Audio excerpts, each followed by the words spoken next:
Welcome to Kids Learning YT6913. Let's learn, play, and grow together. అందరికీ నమస్కారం. ఈ ఎక్స్ప్లెయినర్కి లేదా విశ్లేషణకి స్వాగతం. ఈరోజు మనం ఎంతో అందమైన తెలుగు లిపి వెనుక ఉన్న అద్భుతమైన ప్రపంచంలోకి అడుగుపెట్టబోతున్నాం. ప్రధానంగా తెలుగు ఆల్ ఆల్ఫబెట్స్ అంటే తెలుగు వర్ణమాలను, వాటి నిర్మాణాన్ని బేసిక్ లెవెల్ నుంచి ఎలా అర్థం చేసుకోవాలో చూద్దాం. ఏ భాషకైనా దాని అక్షరాల పునాది చాలా ముఖ్యం కదా. సరే, ఇక ఏ మాత్రం ఆలస్యం చేయకుండా మొదలు పెడదాం. ఒక ప్రసిద్ధ తెలుగు బ్లాగులో చెప్పినట్లుగా తెలుగు నేర్చుకోవటం ఎంతో అందమైన అనుభవం. నిజమేనండి, కొత్త లిపి అనగానే అస్సలు కంగారుపడద్దు. ఇదొక భారం కాదు, చాలా సరదాగా సాగే ఒక అందమైన ప్రయాణంలా ఫీలవ్వండి. మనం ఈరోజు ప్రధానంగా వాడుకోబోయే గైడేంటంటే సిపి బ్రౌన్ అకాడమీ వారి తెలుగు ఆల్ఫబెట్ లెర్నింగ్ కిట్. అసలు తెలుగు చదవడం, రాయడం రాకపోయినా సరే ఇంగ్లీష్ రోమన్ లిపి సహాయంతో చాలా సైంటిఫిక్గా భాషను నేర్పించడానికి ఈ వర్క్బుక్ డిజైన్ చేయబడింది. ఇందులో అక్షరాల ఫార్మేషన్ ఎంత అద్భుతంగా ఉంటుందంటే వింటుంటే మీకే అర్థమవుతుంది. ఈ విశ్లేషణలో మనం ముఖ్యంగా చూడబోయే టాపిక్స్ ఒకసారి గమనిద్దాం. 1. తెలుగు వర్ణమాల పరిచయం. 2. అచ్చులు. 3. హల్లులు. 4. గుణింతాలు. ఇంకా 5 ఒత్తులు. ముందుగా మొదటి విభాగం, తెలుగు వర్ణమాల పరిచయం. ఏదైనా కొత్త విషయాన్ని నేర్చుకోవాలంటే దాన్ని చిన్న చిన్న భాగాలుగా విడగొట్టి నేర్చుకోవడం చాలా ముఖ్యం. ఒక ఆసక్తికరమైన ఉదాహరణ చెప్తాను వినండి. యూకేజీ పిల్లల కోసం చేసే 3D యానిమేషన్ వీడియోల్లో చూస్తే అక్షరాలు రాయడాన్ని ఎలా చూపిస్తారో తెలుసా? అచ్చం కేకుల మీద క్రీమ్తో అలంకరించినంత ఈజీగా, సరదాగా చూపిస్తారు. మరి చిన్నపిల్లలు అంత ఈజీగా క్యాచ్ చెయ్యగలిగినప్పుడు మనం మాత్రమెందుకు నేర్చుకోలేం? ఖచ్చితంగా నేర్చుకోగలం కదా. ఇక రెండో విభాగానికి వద్దాం. అవే అచ్చులు. భాషకు ఇవే అసలైన పునాదిరాళ్ళు. అసలు అచ్చులు అంటే ఏంటి? ఇవి బేసిక్ సౌండ్స్ అన్నమాట.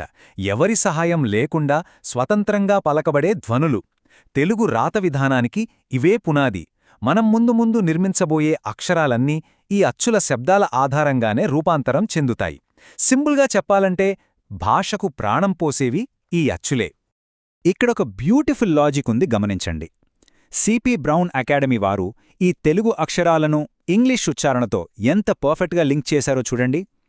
ఉదాహరణకు తెలుగులో అ అనే శబ్దం తీసుకుంటే అది ఇంగ్లీష్లోని కమ్ అనే పదంలో వచ్చే ఓ సౌండ్తో సమానం. అలాగే ఈ అనే అక్షరం బిట్ లోని ఐ లాగా పలుకుతుంది. దీనివల్ల అసలు తెలుగు రానివారికి కూడా ఈ అక్షరాలు ఇట్టే అర్థమైపోతాయి. ఉచ్చారణ దోషాలు కూడా అసలుండవు. అచ్చులు పూర్తయ్యాయి కదా. ఇప్పుడు మూడో విభాగం, హల్లులు గురించి తెలుసుకుందాం. తెలుగు హల్లులలో ప్రధానంగా 36 అక్షరాలుంటాయండి. అబ్బో, 36 అని ఆశ్చర్యపోకండి. ఇవి చాలా పర్ఫెక్ట్గా, సైంటిఫిక్గా అమర్చబడిన అక్షరాలు. కా, చ, ట, త, ప అంటూ వర్గాలుగా విభజించారు. అంటే మనం పలికేటప్పుడు నోటిలో నాలుక ఎక్కడ తాకుతుంది అనేదాన్ని బట్టి వీటినొక సిస్టమాటిక్ పద్ధతిలో అరేంజ్ చేశారు. ఈ ఫార్మాట్ని పట్టుకుంటే చాలు, చాలా ఈజీగా నేర్చేసుకోవచ్చు. అచ్చులలాగానే ఈ హల్లులను కూడా ఇంగ్లీష్ పదాలతో ఎంత అద్భుతంగా జతచేశారో చూడండి.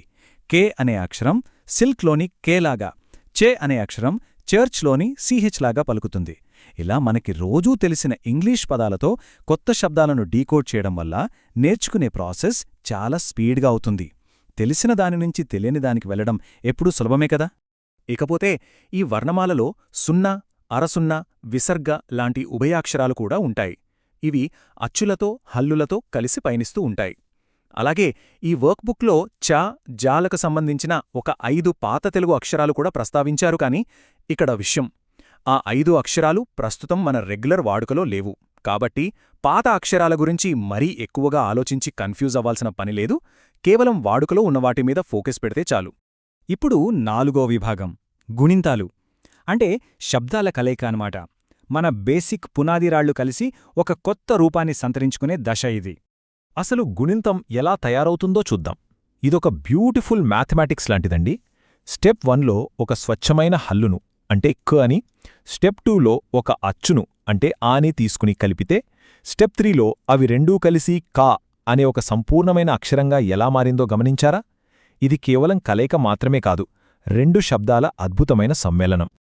ఈ ప్రాసెస్ దేన్ని తెలియజేస్తుందంటే గుణింతాలలో ఉండే ఒక అద్భుతమైన రిథంని, క, కా, కీ, కీ, కు, కూ ఇలా ప్రతి హల్లుకి ఈ అచ్చుల శబ్దాలు అదే వరుసలో రిపీట్ అవుతూ ఉంటాయి.